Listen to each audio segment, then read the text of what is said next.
सभी श्रद्धालु भक्तजनों को मेरा सादर प्रणाम है। आज आप सभी श्रवण करेंगे वैशाख कृष्णा पक्ष की बरुथिनी एकादशी की पावन शुभ व्रत कथा।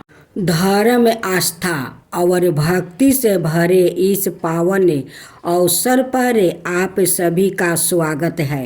आज हम सुनाने जा रही हूँ बरुथिनी एकादशी की, जो विशेष रूप से कृष्णा पक्ष में आने वाली अत्यंत पुण्यदायी एकादशी मानी जाती है। यह एकादशी व्याकित के सभी पापों का नाश करके उसे सुख, समृद्धि और मोक्ष का मार्ग प्रदान करती है। शास्त्रों में बताया गया है कि इस व्रत के प्रभाव से मनुष्य को हजारों वर्ष तक तप करने के समान फल प्राप्ति होता है।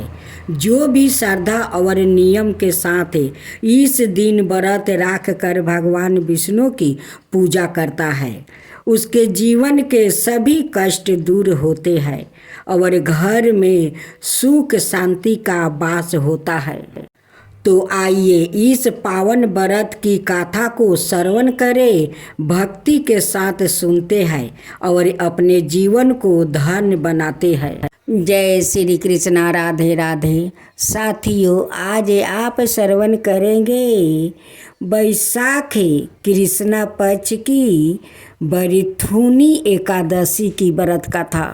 धर्मराज युधिष्ठिर बोले, हे भगवान, वैशाख मास के कृष्णा पक्ष की एकादशी का क्या नाम है? उसकी विधि क्या है और उसके करने से क्या फल प्राप्ति होता है? आप विस्तार पूर्वक मुझसे कहिए। मैं आपको नमस्कार करता हूँ। श्री कृष्णा जी कहने लगे, हे राजेश्वर, इस एकादशी का नाम बरुथिनी है। यह सौभाग्य देने वाली है, सब पापों को नष्ट करने वाली है और अंत में मोक्ष देने वाली है।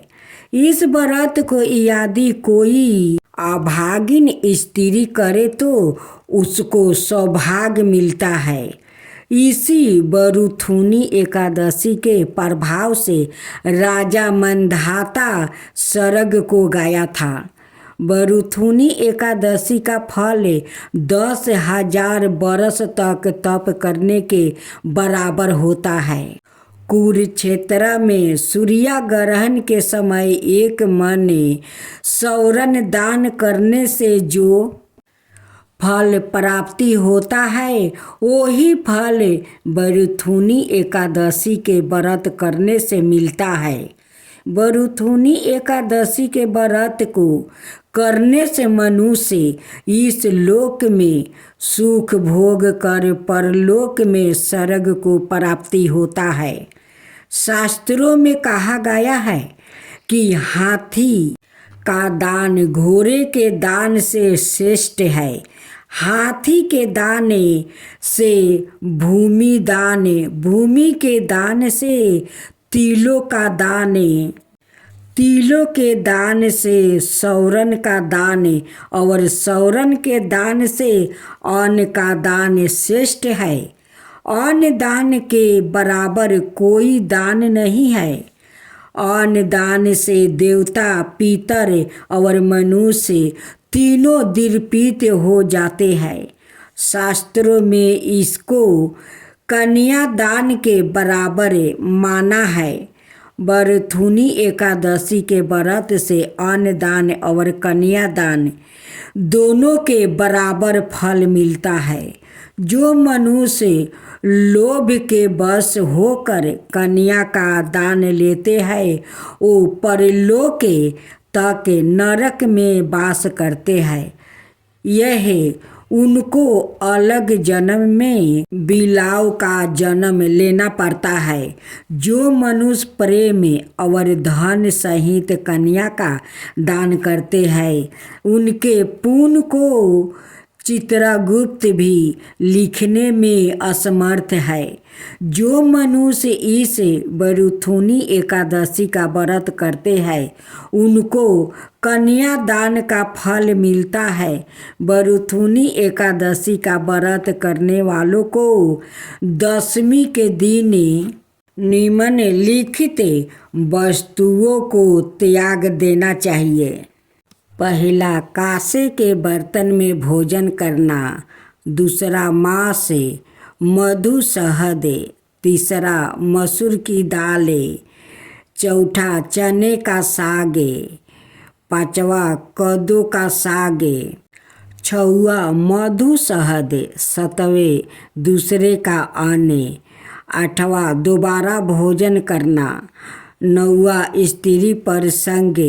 व्रत वाले दिन जुआ नहीं खेलना चाहिए और शयन भी नहीं करना चाहिए।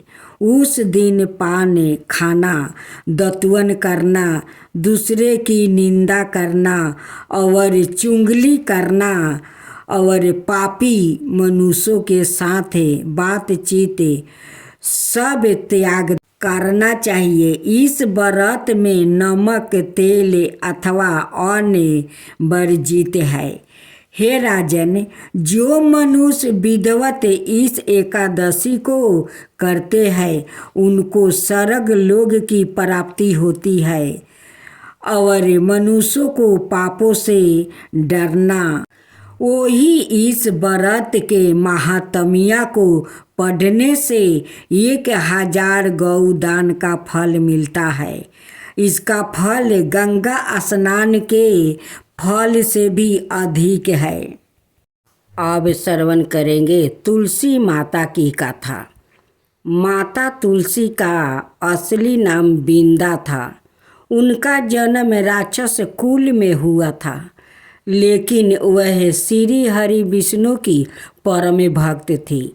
बिंदा जब बड़ी हुई तो उनका विवाह जलंधर नाम का असुर से करवा दिया गया।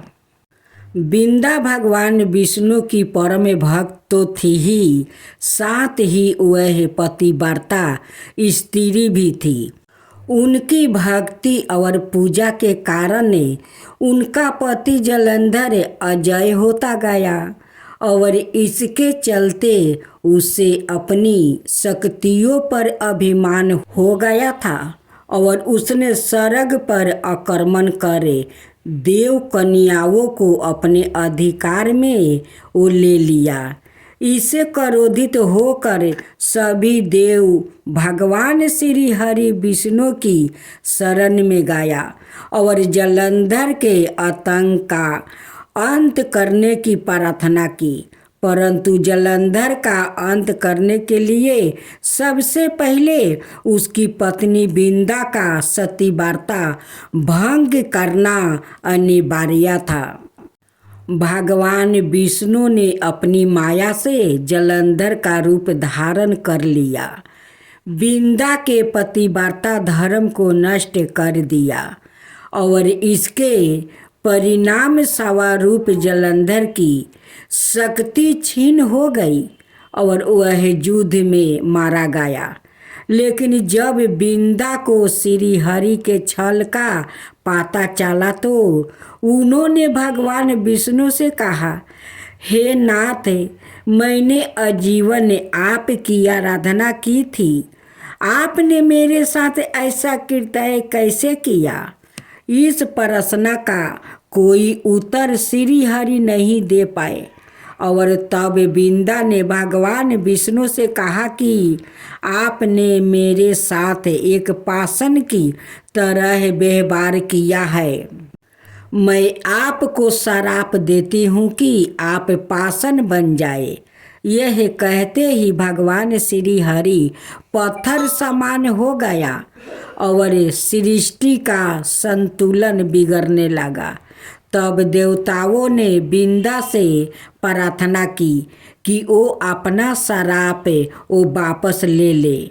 भगवान विष्णु भी बिंदा के साथ हुए छल से वो बहुत लज्जित थे और अंत में उन्होंने भगवान विष्णु को वो क्षमा भी कर दिया और भगवान विष्णु को शराप से मुक्ति कर जलंधर के साथ सती हो गई।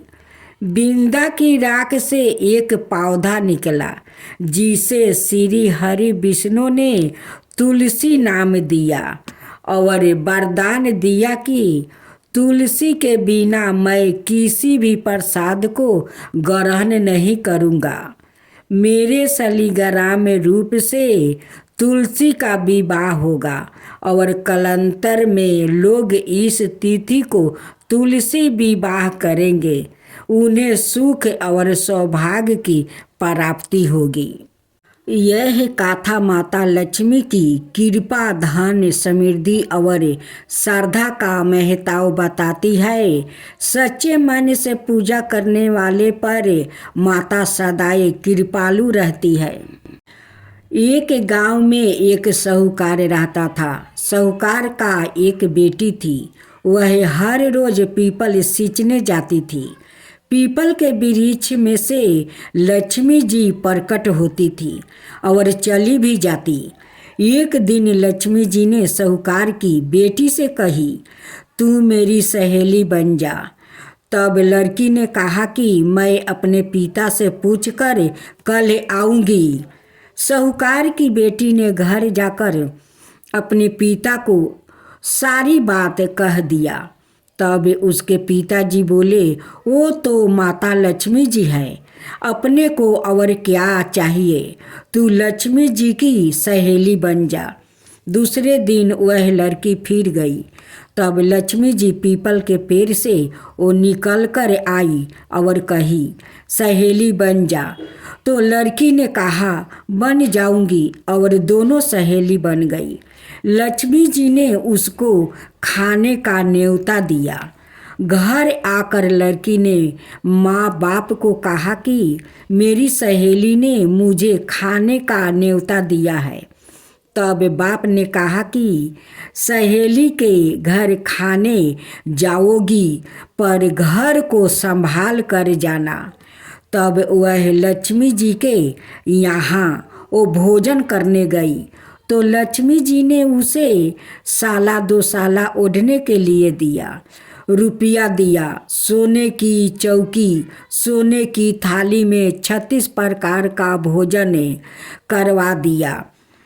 भोजन कर जब वो जाने लगी तो लक्ष्मी जी ने पल्लू पकड़ लिया और कहा कि मैं भी तेरे घर भोजन करने आऊँगी। तो उसने कहा, आ जाइए। अब घर जाकर चुपचाप वो बैठ गई। तब बाप ने पूछा कि बेटी, सहेली के यहाँ भोजन करने गई थी और तू उदास क्यों बैठी है? तो उसने कहा, पिताजी, मेरे को लक्ष्मी जी ने इतना दिया, अनेक प्रकार के भोजन करवाई, परंतु मैं कैसे भोजन कराऊंगी? अपने घर में तो कुछ भी नहीं है। तब उसके पिता ने कहा कि गोबर मिट्टी से चौका लगाकर घर की सफाई कर ले, 4 मुख वाला दिया जलाकर लक्ष्मी जी का नाम लेकर रसोई में बैठ जाना। लड़की सफाई करके लड्डू लेकर बैठ गई। उसी समय एक रानी नहा रही थी। उसका 9 लाखा हार चील उठा कर ले गई और उसके घर वह 9 लाखा हार वो डाल गई और उसका लड्डू ले गई। बाद में वह हार को तोड़कर बाजार में वो बेच आई और सामान लेने लगी। तो सोनार ने पूछा कि क्या चाहिए? तब उसने कहा कि सोने की चौकी, सोने का थाल, साला 2 साला दे दो, मोहर दे दो और समगरी दे दो। 36 प्रकार का भोजन हो जाए, इतना सामान दे दो। सारी चीज़ें लेकर बहुत तैयारी करी और रसोई बनाई। तब गणेश जी से कहा कि लक्ष्मी जी को बुलाओ। आगे आगे गणेश जी और पीछे पीछे लक्ष्मी आई। उसने फिर चौकी डाल दिया और कहा कि सहेली चौकी पर बैठ जाओ। जब लक्ष्मी ने कहा सहेली चौकी पर तो राजा रानी के भी नहीं बैठती, किसी के भी नहीं बैठती, तो उसने कहा कि मेरे यहाँ तो बैठना पड़ेगा। फिर लक्ष्मी जी चौकी पर बैठ गई। तब उसने बहुत खातिर की, जैसे लक्ष्मी ने करी थी वैसा ही उसने करी। लक्ष्मी जी उस पर खुश हो गई। घर में खूब रुपया और लक्ष्मी हो गई।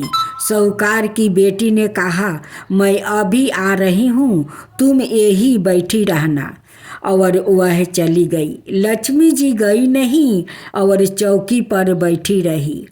उसको बहुत दौलत दी। हे लक्ष्मी जी, जैसे तुमने साहूकार की बेटी को दिया वैसे ही सबको देना। कहते सुनते हुंकार भरते अपने सारे परिवार को दियो। पीहर में देना, ससुराल में देना, बेटे पोते को देना। लक्ष्मी माता सबका कष्ट दूर करना, दरिद्रता दूर करना, सबकी मनोकामना पूर्ण करना। बोलो माँ लक्ष्मी की जय, धन लक्ष्मी की जय। जय श्री कृष्णा, राधे राधे। आज आप श्रवण करेंगे गरीब ब्राह्मण और गणेश जी की कृपा कथा। एक समय की बात है, एक छोटे से गांव में एक निर्धन ब्राह्मण अपनी पत्नी के साथ रहता था। घर में अत्यंत गरीबी थी, लेकिन उनके मन में अपार श्रद्धा थी। वो प्रतिदिन सुबह उठकर सच्चे मन से गणेश जी की वो पूजा करते और कहते, हे विघ्नहर्ता, हमारे जीवन के कष्ट दूर करो। एक दिन ब्राह्मण बहुत उदास बैठा था। घर में अन्न का एक दाना भी नहीं था।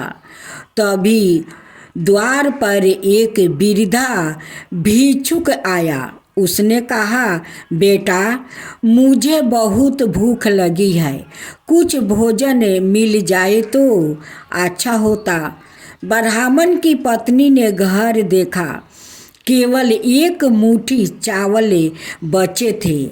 उसने सोचा, अगर यह भी दे दिया तो हम क्या खाएंगे। लेकिन तुरंत उसके मन में विचार आ गया, यह तो भगवान की प्रतीक्षा हो सकती है। उसने वह एक मुट्ठी चावल भिक्षुक को दे दिया। भिक्षुक मुस्कुराया और आशीर्वाद देकर चला गया। अगले दिन ही आश्चर्य हुआ। उनके आंगन में एक घड़ा मिला जो सोने के सिक्कों से भरा था।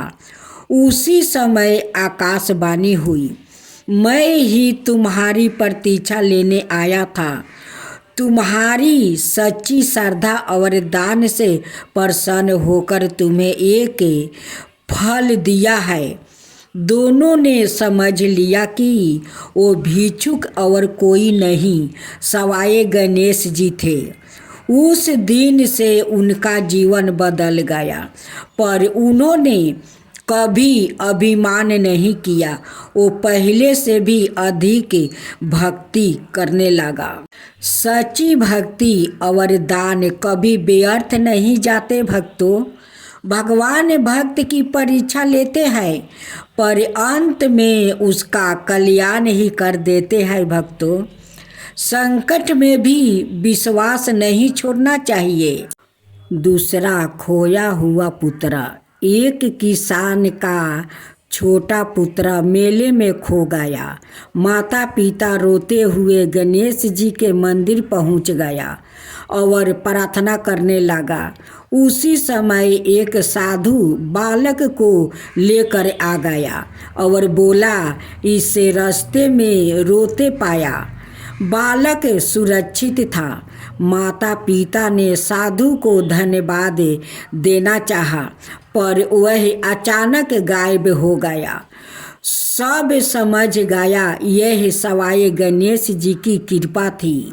संकट में सच्चे मन से की गई प्रार्थना अबर से गणेश भगवान सुनते हैं। तब बोलो गणेश भगवान की जय। अब तीसरा अधूरा काम पूरा हुआ। एक कारीगर मंदिर का निर्माण कर रहा था, पर बार बार उसका काम बिगड़ जाता। निराश होकर उसने गणेश जी का वो नाम लेकर काम शुरू किया। कारीगरों ने बार बार दीवारें वो जोड़ता था और वो गिर जाता था। अब जो दीवार गिर जाती थी, अब उसी दीवार मजबूत से खड़ी रहने लगी। रात में उसे सपने में संदेश मिला, हर शुभ कार्य से पहले मेरा स्मरण करो, विघ्न दूर होगा। तभी से लोग हर काम की शुरुआत श्री गणेश से करने लगे। हर शुभ कार्य से पहले गणेश जी का सुमिरन करने से सफलता मिलती है। अब चौथा कथा लालच का परिणाम। एक व्यापारी गणेश जी से धन की प्रार्थना करता था।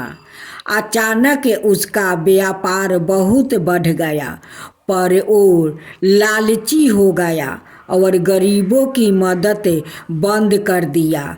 कुछ ही समय में व्यापार घटने लगा। व्यापारी ने पश्चाताप किया और फिर से दान पुण्य शुरू किया। धीरे धीरे सब ठीक हो गया। धन भगवान की देन है, उसका प्रयोग करना चाहिए। गरीबों को मदद करना चाहिए, उससे भगवान को खुशी मिलता है। अब सुने लपसी तपसी की कहानी। एक लपसी था, एक तपसी था। तपसी तो भगवान की तपस्या करता था और लपसी सावा शेर की लपसी बनाकर उसका भोग लगाकर वो जीम लेता था। एक दिन दोनों लड़ने लगा। लपसी बोला मैं 12 हूँ, तपसी बोला मैं 12 हूँ। इतने में नारद मुनि वहाँ आ गए और बोले तुम क्यों लड़ रहे हो? तो लपसी ने कहा मैं 12 हूँ और तपसी ने कहा मैं 12 हूँ। लपसी बोला मैं सारे दिन भगवान की पूजा करता हूँ। यह सुनकर नारद जी ने कहा मैं तुम्हारा फैसला कल कर दूंगा। दूसरे दिन लपसी तपसी नहा कर आए तो नारद जी ने 1.25 करोड़ की अंगूठी उनके आगे फेंक दी। लपसी का ध्यान उस अंगूठी पर नहीं गया। तपसी तपस्या करने बैठा तो उसे अंगूठी दिखाई दिया और उसने अपने घुटने के नीचे दबा लिया और तपस्या करने लगा। लपसी बनाकर उसका भगवान के भोग लगाकर वो जिमाने बैठ गया। इतने में नारद जी आए। तब दोनों से पूछा कि कौन 12 है? फिर लपसी ने कहा मैं 12 हूँ। नारद जी बोले तेरा घुटना उठाओ। तो उसके नीचे 1.25 करोड़ की अंगूठी निकली।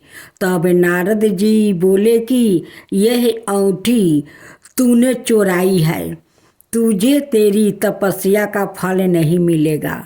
तब तपसी बोला हे नारद मुनि, मेरी तपस्या का दोष कैसे दूर होगा? नारद जी ने कहा रोटी बनाकर किसी को नहीं देगा तो फल तुझे होगा। ब्राह्मण जिमा कर दक्षिणा नहीं दे तो फल तुझे होगा। साड़ी के ब्लाउज नहीं दिया तो फल तुझे होगा। दिए से दिए जलाए तो फल तुझे मिलेगा। सब बरतों त्योहार की कहानी सुनने के बाद तेरी कहानी नहीं सुने तो फल तुझे मिलेगा। तब से लपसी तपसी की कहानी सुनी जाती है। कहानी सुनने के बाद ऐसे कहे, लपसी को फल लपसी ना हो जाए, तपसी को फल तपसी ना हो जाए।